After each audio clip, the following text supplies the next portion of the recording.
दोस्तों, भोजपुरी फिल्मों को देखने वाले दर्शक एक फिल्म का इंतजार पिछले कई वर्षों से कर रहे हैं और उस फिल्म का नाम प्रतिज्ञा 3 है। जी हाँ दोस्तों, प्रतिज्ञा और प्रतिज्ञा 2 फिल्म दर्शकों को इतना अधिक एंटरटेन किए कि दर्शक प्रतिज्ञा 3 फिल्म को देखने के लिए भी बहुत ही ज़्यादा उत्साहित है। साथ ही प्रतिज्ञा और प्रतिज्ञा 2 फिल्म बॉक्स ऑफिस पे सुपरहिट साबित होने के चलते प्रतिज्ञा और प्रतिज्ञा 2 मूवी के डायरेक्टर सुशील कुमार उपाध्याय ने भी प्रतिज्ञा 3 मूवी को लाने को लेकर बेकरार है और फाइनली सुशील कुमार उपाध्याय प्रतिज्ञा 3 मूवी को ला रहे हैं, जिसकी शूटिंग भी बहुत जल्द शुरू होने वाली है। वहीं आप सबों को ये जानकारी दे दूं कि प्रतिज्ञा 3 मूवी में लीड हीरो के भूमिका में ट्रेंडिंग स्टार खेसारी लाल यादव जी का भक्त टुनटुन यादव, खेसारी लाल यादव जी का एक्स को एक्ट्रेस काजल राघवानी और रितेश पांडे होंगे।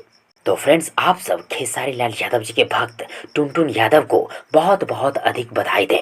खेसारी भक्त टुनटुन यादव भोजपुरी फिल्म इंडस्ट्री में हीरो के एक्टर के कैरियर का शुरुआत कर रहे हैं प्रतिज्ञा 3 फिल्म से। वैसे आप सब खेसारी भक्त टुनटुन यादव को हीरो के तौर पे, हीरो के भूमिका में देखने के लिए कितना एक्साइटेड हैं, कितना उत्साहित है, कमेंट बॉक्स में जरूर लिखिएगा। और यदि आप सबों को ये वीडियो, ये जानकारी पसंद आई हो तो प्लीज़ वीडियो को लाइक करें, वीडियो को अपने दोस्तों के साथ शेयर जरूर करें और हाँ, चैनल को सब्सक्राइब करना और साथ ही चैनल के बेल आइकन को प्रेस करना ना भूलें। थैंक्स, मिलते हैं एक और नई वीडियो लेकर, तब तक के लिए good wishes for good luck.